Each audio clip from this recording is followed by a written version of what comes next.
Hello and welcome to our latest Mission Possible video. This is a series of interviews with leaders who've either been on our sessions or are about to go on to them. So we've been talking about SDGs today over on the sustainability keynote, and that is very much what this session is about. We are going to be talking about SDGs and suppliers, and talking to some of our people here. We have Peter Andrews from the British Retail Consortium.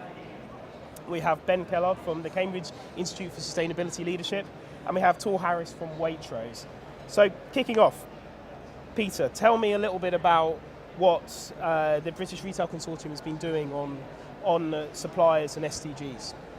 Sure, well we recognise that retail has an immense influence over supply chains right across the world, and that we are facing some big global challenges, whether environmental or social challenges. Only by working together can we really make a huge difference to our suppliers and to wider society. So together our members have been working to look at what they can do on the SDGs, where they can take a leadership position, and formulating targets and commitments that they can all take together. But then once those have been agreed, it's actually to work with their suppliers and try to embed acknowledgement, awareness of the SDGs, and importantly action right down through the supply chains. Incredibly difficult, but we're not at the start of the journey, we're a few years in, but it's one of these real challenging issues. And have you seen any success stories yet in terms of that process being working? Yeah, we have. I mean, there's been lots of action taken on responsible sourcing, so trying to get companies to think about where they're sourcing their timber from, where they're sourcing their palm oil from. A lot of that was going on before the SDGs came in, but actually companies are now working together and looking at their supply chains where they've got those commonalities and where they can use their joint influence to take action. So whether it's on common challenges in a particular industry, such as the Thai seafood industry, where cases of modern slavery, and what they can do together to really take action. And do you think, it's interesting you're saying that a lot of that was happening before the SDGs. Do you think the SDGs has helped kind of focus the attention in a way that it's made people's minds, doing less things in terms of just pilots and actually trying to make it more of a strategy? Certainly. I mean, the SDGs are a common, shared, neutral framework agreed by governments right across the globe. So whilst the governments in this country, or the government in this country, will be committed to the SDGs, and therefore businesses, it's an incentive for businesses to take action. As I mentioned, our supply chains are global, but we know the countries that they are based in are committed to the SDGs too, so they're going to have to take some sorts of action at some stage, whether now or in the coming future. Fantastic. So Ben, could you give me a little bit of a bit of detail about what the Cambridge Institute are doing on this? So our work's in three different areas. So one is we educate senior executives to help understand what these issues are, why they're relevant, and what that means for their businesses. And that would include both brand manufacturers, retailers, and their suppliers. And another area is we bring leadership groups together to understand what are some of the systemic barriers that need to be tackled, whether that's in biodiversity or particularly sustainable finance. We do a lot of work. And then the final area is around sort of advisory, so advising one-to-one organisations on shaping strategy. And I think one of the interesting things about sort of suppliers is that for a lot of brand manufacturers and retailers, the big issues are sitting in the supply chain typically, or in the consumer use phase. And it's usually, the further you go back in the supply chain, the less usually they know about it, and the more likely the big issues are going to be. So that presents a real challenge. How do you engage with often vastly complex, supply chains? And the other thing I've sort of noticed is that you get this kind of often mutual confusion between often brand manufacturers who don't often know the right questions to ask to engage suppliers, and suppliers not sure what their customers or their customers' customers think is important. So you get this kind of confusion, and I think that the SDGs are a potential powerful tool to help overcome that and have a more connected, joined-up conversation about what's important, what needs to be dealt with competitively, and what needs to be dealt with pre-competitively, which I know is a lot of what you're involved in, so I'm really interested to get your take on all of this. That's some of my observations and work that we're getting involved in. And do you think that there needs to be quite a lot of training done on this in terms of trying to get people to really understand a lot of those complexities you were talking about? Yeah, I think that we are seeing a big capacity challenge. So both in terms of not just understanding, I think, the global issues. I think broadly people get that, even if they're not aware of just how urgent they are. But I think what's often missing is what does that mean for this particular sector or this particular commodity? And also how to translate that into business decisions. So how do you really, show the value creation in organizations that are typically lopsided or distorted around short-term financials and aren't able to really build in what are those sort of wider intangible assets and wider value creation, whether that's social, environmental or otherwise, how to understand that and build that into internal decision making there. So there's a number of sort of, I think, gaps there in a lot of organizations. That's really interesting. And do you think that from a kind of leadership perspective, is this kind of a top-down thing? Is this something where you would like to see more people at the bottom of the chains really wanting to kind of go up and say, we want to be really engaged in the SDGs?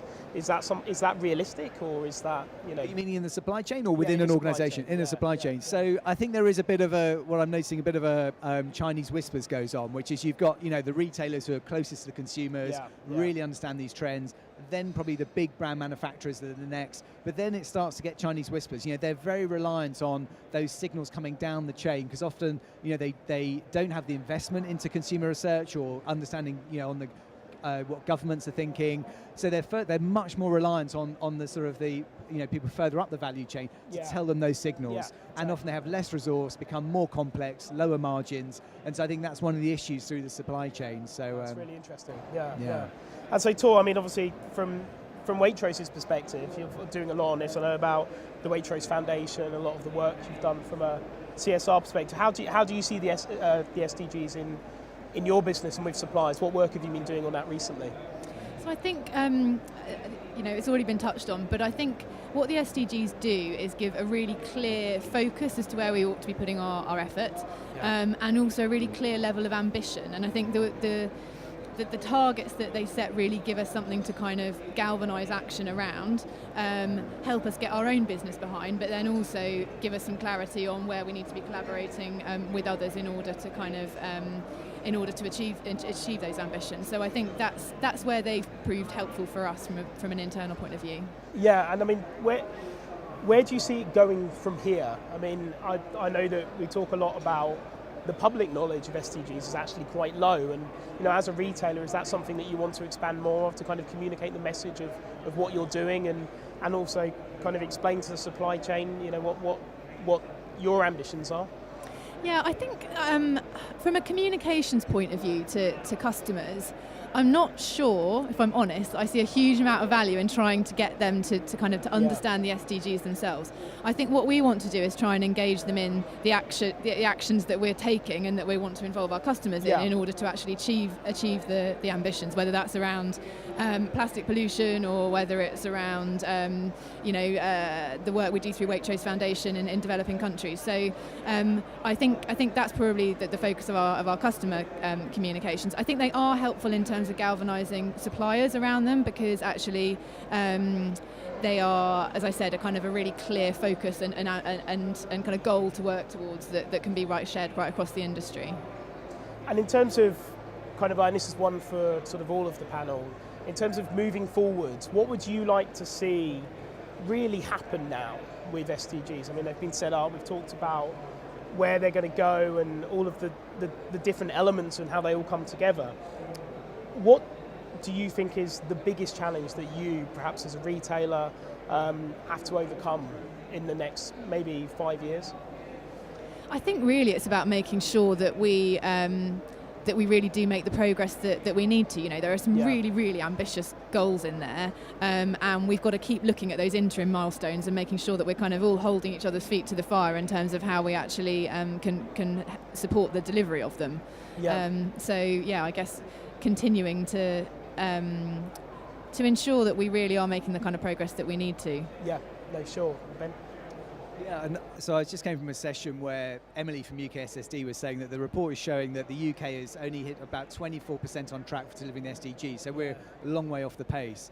I think the two areas that I can see as opportunities, one is that organisational strategies are setting goals that are congruent with the SDGs and reflecting that step change in their strategies. And I think and particularly, I think we're going to see a lot of new strategies coming out next year who are really giving this some serious thought to what does, and reflecting the sort of their nature in the system, not just for them individually, but think about where their raw materials are coming from, through to how their products and services are used, right across that piece. What are the bold goals? That's, I think, the first one. I think the second gap I'm seeing is really at a supply chain or sector level. What are the route maps that are needed, or pathways to delivering the SDGs and the Paris commitment to stay below 1.5? Because otherwise the risk is that everyone has their own diagnosis, everyone has their own plan, they're pulling in different directions. And so I think there seems to be quite a vacuum. There's starting to be is groups coming in, like the Consumer Goods Forum, to say, well, look, what are the issues? Where do we need to work together? How fast, how steeply?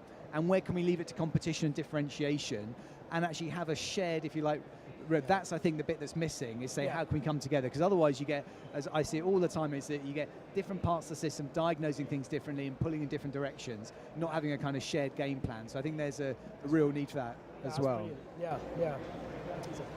Excellent. I would add to that, well, BRC is trying to do that, is really just trying to pull together that roadmap for the industry to move forward on the SDGs with some leadership goals in particular, and recognising that maybe climate is going to be one of the major ones of those. And so what can we do there? What does a roadmap for the industry look like on climate action? I think one of the real big gaps still is the absence of UK government policy to provide that enabling environment for businesses to start taking action, a real strategy that businesses know, right, we can contribute to what the UK is doing quite easily by looking at what the UK government is doing here. At the moment, we're not seeing that. I think that's one of the biggest gaps, and that would drive change right down through the supply chain across the UK. We're seeing it start to happen in other countries, and I think it's time for the UK to catch up. Fantastic, that's great stuff. Well, thank you very much for joining us today, and I'll thank you to all of members of the panel, and see you soon.